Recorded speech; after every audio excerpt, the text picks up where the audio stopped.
അങ്ങനെ എൻ്റെ പഫ്സ് പരീക്ഷണത്തിന് ശേഷം അടുത്തതായി ഞാൻ ഉണ്ടാക്കാൻ വന്ന ഐറ്റമാണ് ഡോണട്ട്. സംഭവം ChatGPT ആണെങ്കിലും ഇത് ഞാൻ സെറ്റാക്കും. കഴിഞ്ഞ പ്രാവശ്യം ഞാൻ ബ്രെഡ് കൊണ്ട് ഡോണട്ട് ഉണ്ടാക്കിയത് വൻ ഹിറ്റായിരുന്നു വീട്ടിൽ.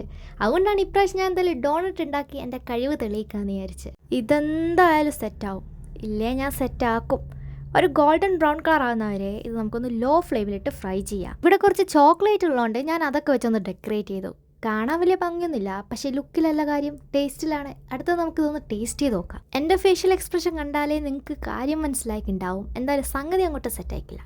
ഞാൻ എന്ത് പുതിയ സാധനം പരീക്ഷിച്ചാലും ഇത് അവസാനം എങ്ങനെയാവുമെന്ന് എനിക്കറിയാം. ഞാൻ ലോ ഫ്ലെയിമിലൊക്കെയാണ് ഡോണട്ട് ഫ്രൈ ചെയ്തെങ്കിലും എന്തോ ഒരു പ്രശ്നം പറ്റിക്ക് അവിടെ. വേറെ ഒന്നല്ല, അങ്ങോട്ട് വെന്തില്ല. സാധാരണ ആൾക്കാർ കിച്ചണിൽ കയറാത്തതാണ് കുഴപ്പമെങ്കിൽ എൻ്റെ വീട്ടിൽ ഞാൻ കിച്ചണിൽ കയറുന്നതാണ് പ്രശ്നം. കാരണം ഞാൻ കിച്ചണിൽ കയറുന്നുണ്ടെങ്കിൽ എന്തെങ്കിലും പുതുതായിട്ടുള്ള സാധനങ്ങൾ പരീക്ഷിക്കാനായിരിക്കും. അതാണെങ്കിൽ ഫ്ലോപ്പിലായിരിക്കും അവസാനിക്കുള്ളൂ. അങ്ങനെ അമ്മ ഉണ്ടാക്കിയ കഞ്ഞിയും കുടിച്ച് എൻ്റെ വിഷമം അതിലങ്ങ് ഒതുക്കി. അപ്പം ഇന്നത്രയേ ഉള്ളൂ. ബായ്.